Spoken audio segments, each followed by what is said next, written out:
네, 안녕하세요, 여러분. 이번 강의는 취업 특강, 최신 채용 트렌드 이해 및 취업 전략 수립을 강의할 우연아 강사입니다. 취업 관련해가지고 여러분들이 조금 고민이 많으실 텐데, 제가 이제 이 채용, 2023년도 채용 과정이나 이 채용 트렌드, 그리고 어떤 직무들을 좀 준비하면 좋을지, 좀 전반적으로 훑어가는 과정을 가지겠습니다. 저는 이 취업과 창업 쪽을 전문적으로 하고 있고요. 현재는 이 면접관을 양성하는 이 과정을 운영하고 있습니다. 능률협회랑 KBS랑 같이 일을 하고 있고요. 제가 이제 채용 관련해가지고는 이제 서류랑 NCS 문제풀이, 공기업, 사기업, 그리고 이제 대기업 관련해서 면접이나 채용 관련된 교육들을 전반적으로 하고 있습니다. 여러분들 그래서 이 채용 트렌드를 먼저 한번 좀 얘기를 하자면 출처는 워크넷이고요. 지금 2023년도가 되면서 좀 바뀌어지는, 좀 변화하고 있는 이런 분야들이 눈에 띕니다. 그 중에 하나도 지금은 2021년도, 2020년도 코로나가 시작돼가지고 3년이 만 3년이 넘어갔죠.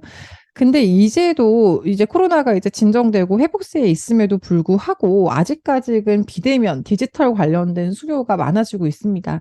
코로나를 겪으면서 비대면과 이 거리두기로 인해서 계속 백오피스에서 이 컴퓨터 디지털 생활을 이용한 이런 사업들이 생기기 시작했고 그쪽에서 고용이 생겼는데 지금은 비대면 디지털 쪽도 고용이 되고 있는데 이제 코로나가 끝나고 나니까 대면 업종의 고용들도 증가하고 있습니다.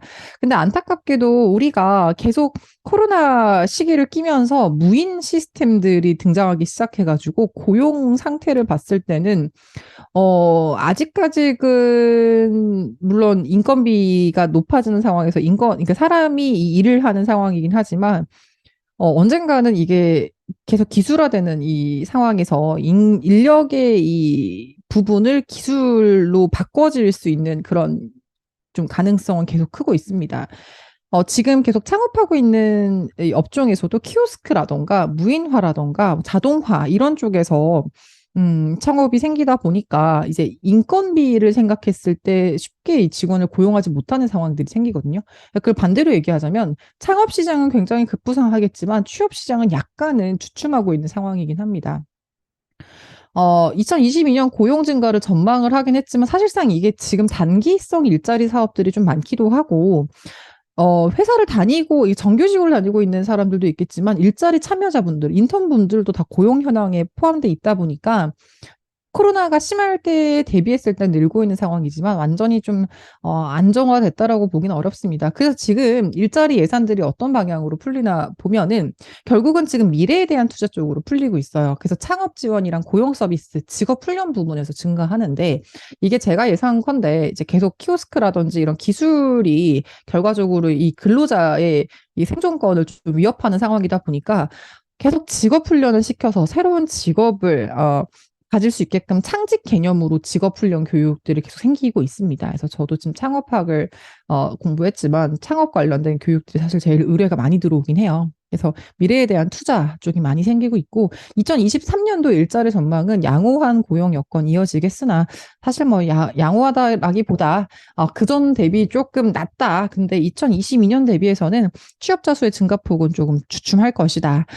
그리고 이게 현재 제조업과 대면, 비대면 서비스업의 고용이 증가인데, 대면 관련된, 그러니까 실제로 밖에 나가서 일할 수 있는 그런 직군들은 채용이 되고 있습니다. 그래서 민간 일자리 창출을 위해 직업 훈련, 창업 지원, 장애인 직업 지원 유형에 따른 투자가 확대되고 있다. 근데 이걸 제가 봐야 되는 이유는 뭐냐면, 앞으로 내가 일할 곳이 취업을 해야 될 곳이 어디가 될 것인가를 좀 전반적으로 좀 훑어보는 과정이 할 거거든요. 근데 고용 여건은 양호하나 취업자 수 증가폭은 크게 축소될 것이다. 근데 이게 지금 저도 이제 채용 시장에서 계속 같이 일을 하지만 느낌은 어떤 느낌이냐면 딱 필요한 사람들을 선발을 하는 거에 힘을 쓰고 있어요. 그래서 지금 제가 뒷부분에서 말씀드리겠지만 직무 중심 채용들이 이어지다 보니까 그 일을 할 정도의 능력치가 충분하지 않으면 채용 자체가 되지 않는 상황이거든요. 그래서 이게 청년들도 직업훈련 쪽으로 많이 힘을 쓰는 이유 중에 하나가 내가 일을 하려면 이 능력치가 있어야 되는데 요 직업훈련. 근데 이 직업 관련된 이 직무 관련된 훈련들이 미비할 경우 채용 자체로 이어지지 않아요. 그래서 계속 뭔가 자격증 따고 관련 교육 듣고 하는 게 좀 있습니다.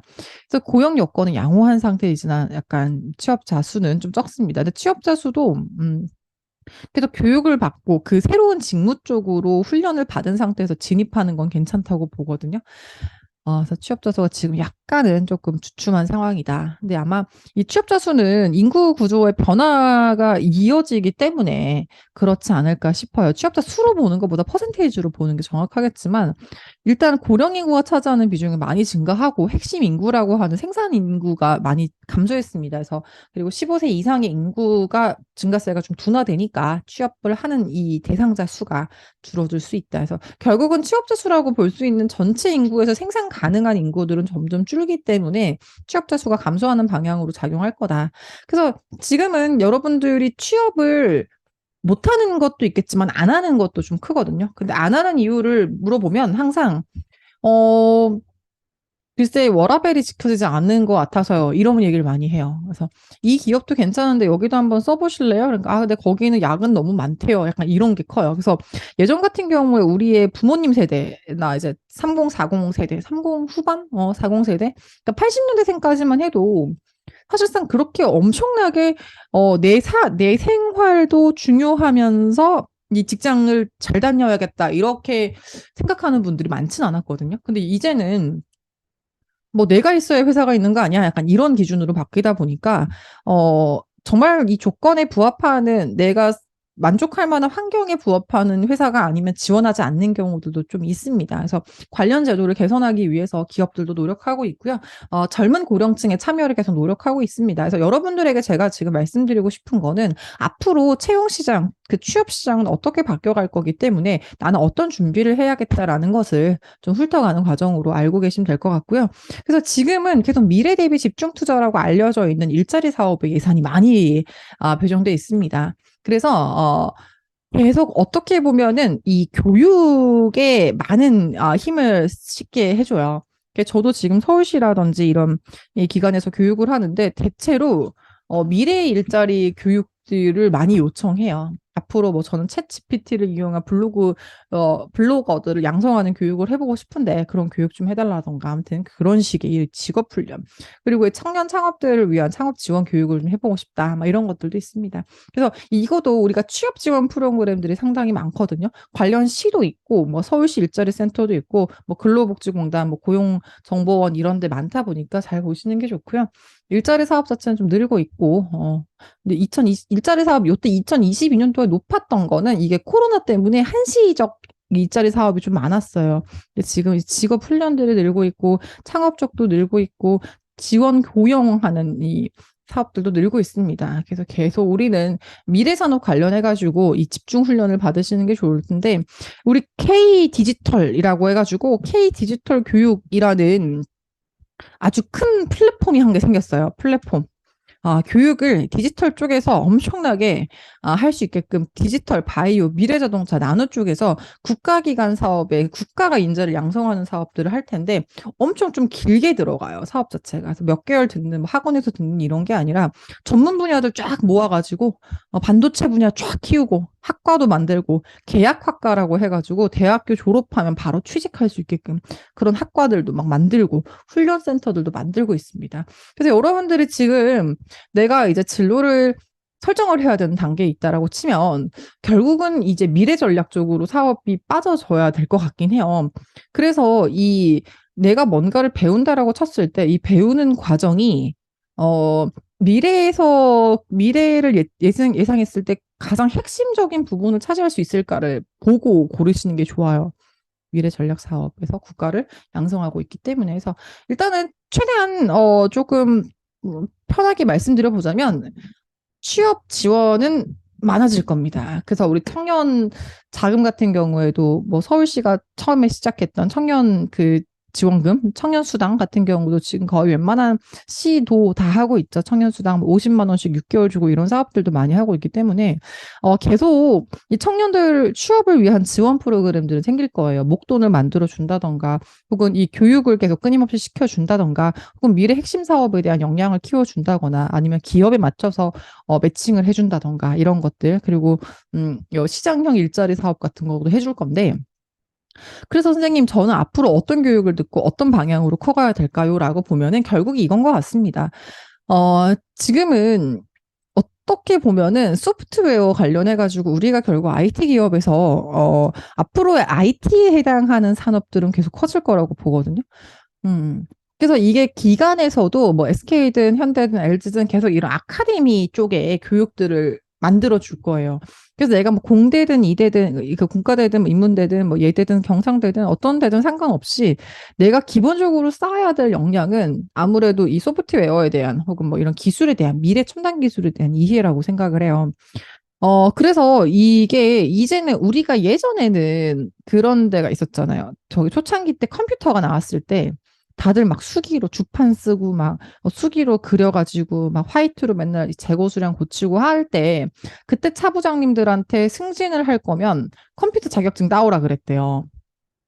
그래갖고 그때 이제 막 펜티엄 4 이런 거 막 나오고 이랬을 텐데 그때 엑셀들도 없었겠죠. 한 20년 됐겠죠. 그러니까 그때 이제 어르신들 막 컴퓨터 공부하러 다니고 막 이랬던 것처럼 우리의 20년 뒤를 보거나 뭐 멀리 안 가고 한 10년 뒤를 보더라도 결국 우리도 회사에 입사하게 되거나 뭐 하게 되면 이러한 교육들을 받아야 될 거예요. 지금 초등학생들도 코딩 교육 받는다고 하더라고요.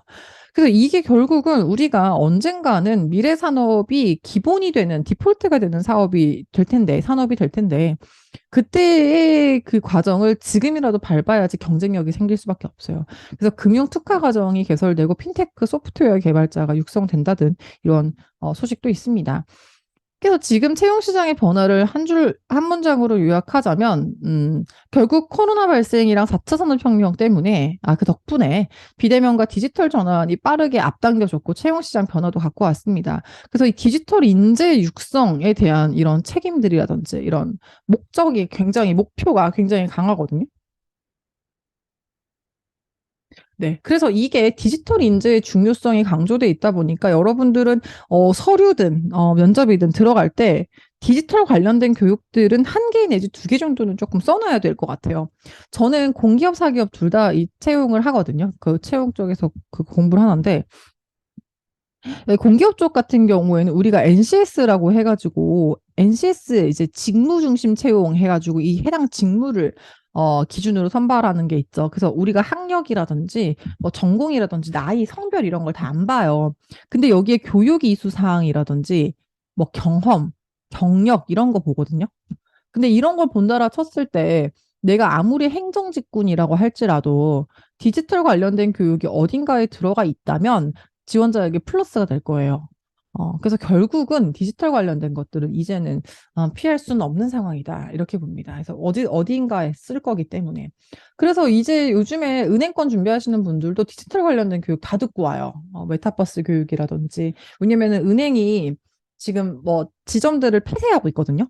은행 창구들을 없애고 있어가지고 은행 창구를 없애는 이유 중에 하나는 우리도 여러분들 은행 업무 볼 때 지점 가서 안 하잖아요. 핸드폰으로 폰뱅킹 하잖아요. 그래서 실제 그 직원들을 창구에 배치할 만큼 엄청나게 필요한 상황은 아니다 보니까 최소화해가지고 돈을 아끼고 있죠.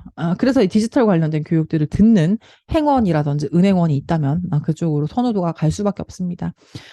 채용 트렌드는 하이브리드 채용에서 지금은 채용 자체도 이 코로나 때문에 비대면했지만 지금 대면으로 가요. 그래서 보통은 이제 아직까지 그 마스크 끼는 기업들이 많은데 이제는 거의 벗는 추세로 바뀔 겁니다.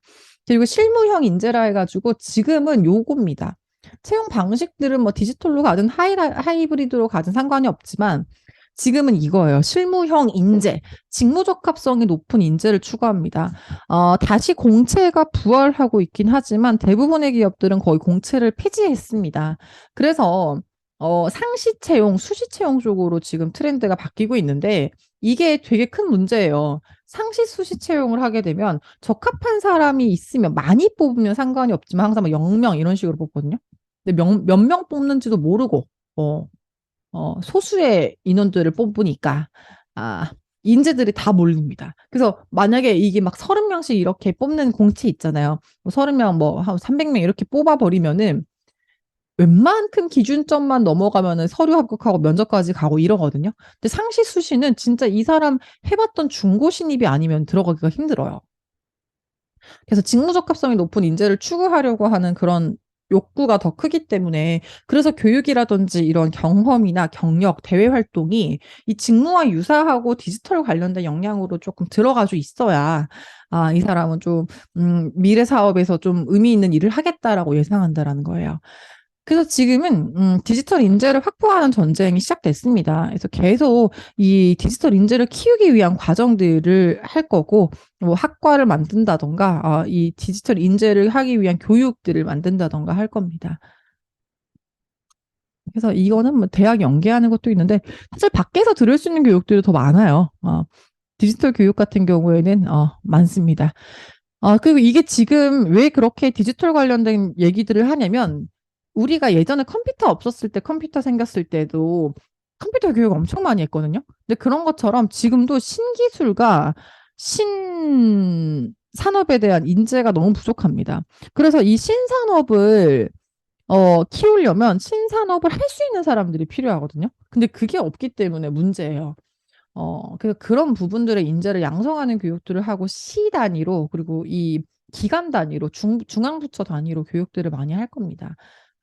그래서 100만 디지털 인재 양성을 하는 게 목표여가지고 뭐 K 디지털 해서 지금 교육들 무지하게 많이 나올 겁니다. 그 내용들을 좀 참고하셔갖고 보시는 게 좋고요. 그래서 결국 이게 우리 초등학생들 지금 코딩 배우고 뭐 메타버스에서 막 그 학교 막 무슨 발표 같은 거 하고 이런 것이 결국은 디지털 교육 체제로 전환될 거다 보니까 우리가 지금 10년 전만 해도 스마트폰이 활성화되기 전이었거든요. 근데 지금 스마트폰을 활용한 기업들도 많아졌고 스마트폰의 뭐 어플리케이션, 뱅킹, 뭐 주식 이런 거 모든 게 다 디지털로 전환되다 보니까 이 빠르게 바뀌는 상황에서 인재들이 너무 부족하다. 그래서 그거를 계속 양성할 수 있는 쪽으로 바뀔 수밖에 없습니다. 디지털 교육 체제로 대전환 해야 되고 미래 세대의 공정한 교육을 제공하기 위함입니다. 그래서 교육이 많아요. 기업 자체도 뭐 삼성도 있고 KT, 포스코, 하이닉스, 텔레콤, SAP 되게 많은데 이게 AI 관련된 것들 예를 들어 내가 저는 뭐 컴퓨터 공학과 나왔어요. 전 전자공학 나왔습니다. 공대인데 뭐 할까요? 뭐 할지 모르겠네요. 그러면 이제 AI, 소프트웨어, 빅데이터 이렇게 세 개는 기준으로 갖고 배워보시는 게 좋아요. 학부 때 보통 많이 배우시긴 하거든요. 학부 때. 학부 때 많이 배우시는 게 좋다. 근데 그리고 이게 포인트는 뭐냐면 이게 지금 새로운 산업이다 보니까 전공자들이 지금 AI는 뭐 가끔 몇 학교 생긴 데 있고 반도체도 있고 계약학과 이런 데 있는데 이런 교육을 들을 수 있는 대부분은 이 관련된 학과를 나오지 않은 경우가 많아요. 유사학과긴 한데 관련된 학과를 정확하게 나온 사람이 없어요. AI 학과 이렇진 않고 뭐 융합학과 이 정도는 나와셨겠죠. 그래서 이게 없기 때문에 다시 시작하는 느낌으로 가시거든요. 비전공자, 비전공자들이 상당히 많습니다. ESG 같은 경우에도 ESG에서 이 소셜에 디지털 관련된 교육, 이쪽에서도 좀 많이 풀리고요. 특히 여러분도 공부하실 때 환경 관련된 그 공부하실 생각이 있으시면 환경 관련된 교육들 좀 수강 많이 하시는 게 좋습니다. 그래서 뭐 탄소 배출권이라던가 이런 문제들이 생기기 있기 때문에 뭐 친환경 관련된 것들, 에너지 정책 관련된 것들은 교육도 조금 들어 놓으시면 이 해당 분야를 수행하는데 혹은 지원하는데 도움이 되실 거고요. 네. 그래서 보통 ESG 같은 경우에는 기업에서 뭘 하는지를 봐야 채용되기가 좀 유리한데 이런 엔지니어링 같은 경우에 탄소 배출 제한하기 위한 이런 공법들 특수 시멘트 제조하는구나 청정 에너지 개발하는구나 신재생 에너지 개발하는구나 환경 관련된 에너지 개발 쪽으로 공부를 언젠간 해야 되겠구나. 아리백 같은 경우에도 기업이 사용하는 전력의 100%를 태양광, 풍력 등과 같은 재생에너지로 바꾸겠다. 그럼 이거를 담당하는 환경 담당자 무조건 채용하겠네. 뭐 이런 식으로 예상하는 거죠. 그래서 이게 지금 혁신성장이라고 해가지고 8개의 혁신성장을 잡았던 게 요 부분이거든요. 근데 그중에 조금 공부를 하면 좋겠다라고 생각하는 부분들을 갖고 와봤습니다. 아, 요 8개 선도 정책 추진 방향에서 현재 제가 봤을 때는 좀 떠오르겠다 할 부분들이 요 스마트팜. 스마트팜은 고령화가 되는 상황인데 우리나라가 이 고령화가 되는 상황에서 농업에 종사하는 인구들이 점점 줄어들겠죠. 자연 소멸되겠죠. 어르신분들이 이 수명이 다 하시면 그 공백을 청년들이 채워줘야 농업이 계승이 되는데 청년들의 수가 적고 청년들이 농업을 하고 싶어 하지 않는 이유 중에 하나가 너무나 많은 노동력 대비 적은 가치다. 이래가지고 창업 쪽, 그 농업 쪽에서의 청년들의 입문이 어려운데 그걸 대체할 수 있는 게 이 스마트팜이어가지고 결국은 식량 안보 문제를 해결하기 위해서라도 스마트팜을 육성하고 청년 농업인들의 양성을 도울 거예요. 그래서 이게 취업 관련해서도 이쪽 산업들을 공부하면 뭐 괜찮지 않겠나. 그래서 지금은 어느 정도까지 이게 좀 연계 프로그램들이 가냐면 농업 쪽 관련된 교육을 듣고 그걸 좀 내가 취업을 하고 싶다라고 하면 뭐 이렇게 조합이라든지 엄청 큰 협동조합 형태로 취직을 시킨 다음에 거기서 같이 공동으로 이렇게 농업을 이렇게 생산품들을 만들 수 있게끔 그렇게 해주거든요. 그 집도 주고 심하다. 집도 주고 지원금도 주고 비닐하우스도 지어주고 거기에 컨설턴트까지 붙여주는 농업연구사 이런 분들 붙여줘가지고 완전 그냥 그래서 이게 이런 거예요. 내가 버튼 하나 누르면 딸기 물 쫙 돌아가고 막 딸기 막 로봇이 막 따주고 이 정도까지. 그럼 이제 나는 그냥 버튼 누르고 아침에 딸기 잘 자라나 보고 뭐 변수 없는지 관리하고 약간 관리자 개념으로 일을 할 수 있게끔 그렇게까지 하려고 스마트팜을 많이 키우고 있습니다. 나머지 것들은 뭐 바이오헬스 이런 쪽은 뭐 화학공학과 분들도 있을 거고 에너지 분들도 있으실 텐데 이쪽들 많이 하고요. 또 뭐 드론이라든지 핀테크 이런 사업들이 여러분들 취업과 가장 맞물려 있는 사업이 아닐까 싶습니다. 스마트팜 같은 경우에도 이게 결국은 물건들을 잘 만들고 상품성을 증가하기 위해서라도 이 해당 산업들을 키우고 그쪽으로 계속 취업을 시킬 수 있게끔 유도하는 그런 정책들을 할 거예요. 대체로 이런 쪽은 생소한 분야긴 하지만 일자리 사업으로 먼저 일들을 풀어놓을 거예요. 그래서 일자리 사업에서 공공 일자리 사업이라고 하죠. 공공주도에. 그래서 서울시 같은 경우에도 이런 거 되게 많이 해요. 서울시도 뭐 넥스트 로컬이라 해가지고 창업 쪽으로 하는 경우들도 있고 취업 관련해가지고 한국 농어촌 공사 뭐 이런 쪽에서도 계속 이 교육을 듣고 이쪽으로 올 수 있게끔 하고요. 성과가 좋습니다. 생산성이든 노동 생산성이든 상품성, 고품질 생산 이런 쪽에 굉장히 높기 때문에 괜찮죠. 바이오헬스 같은 경우에도 지금 87만 명의 일자리를 창출할 수 있다라고 보는데, 근데 아마 진짜 그럴 것 같아요. 많이 될 것 같아요. 그래서 의약품, 의료기기 수출 자체가 높아지고 있고, 그래서 R&D 관련해가지고 투자 자체도 많고, 약 관련돼서 이 제약 관련된 쪽에서도 많이 할 거기 때문에 이것도 내가 비전공자임에도 불구하고 어느 정도 교육을 들으면 좀 넘어갈 수도 있을 것 같긴 해요. 근데 바이오는 화학 전공이라든지 환경 전공 그리고 뭐 이 보건 관련된 전공자들이 많기 때문에 교육을 상당히 많이 들어야 좀 보완이 될 겁니다. 스마트 시티는 조금 덜하지만 요거도 계속 교육 자체를 좀 들어야지만 많이 들어야지만 되는 거라서 여긴 약간 전공자들이 좀 들어가는 경우들이 많고 요거는 전공자라고 해봤자 농업학과, 조경학과 이쪽이거든요. 원예학과. 그래서 이거는 새로 배우게 돼도 그렇게 크게 어렵지 않아요. 에너지 신사업 같은 경우에 전공자들이 많이 들어갈 거지만 여기에서도 취업 시장에서 친환경 에너지 관련된 취업으로 빠지시는 분들 많거든요, 요즘에. 뭐 친환경이든 혹은 환경 관리자든. 근데 이쪽에서도 채용 시장들은 좀 좋아질 거라고 저는 보고 있습니다. 결과적으로 이게 태양광 에너지든 풍력이든 파력이든 뭐 이런 대체 에너지의 산업이 커진다라면 그 산업을 관리하거나 유지할 목적으로 직원들을 채용할 거다 보니까 많아질 겁니다. 그래서 드론 같은 경우에도. 뭐 2016년부터 많이 성장하고 있어. 3,500억 원 규모의 시장이 형성될 거다. 자격증도 많이 따고 있죠. 그래서 이게 산업 생태계를 확장하는 쪽으로도 많이 갈 거고, 이게 결국 드론은 앞으로 물류 쪽이랑 겹쳐질 거라는 얘기를 해요.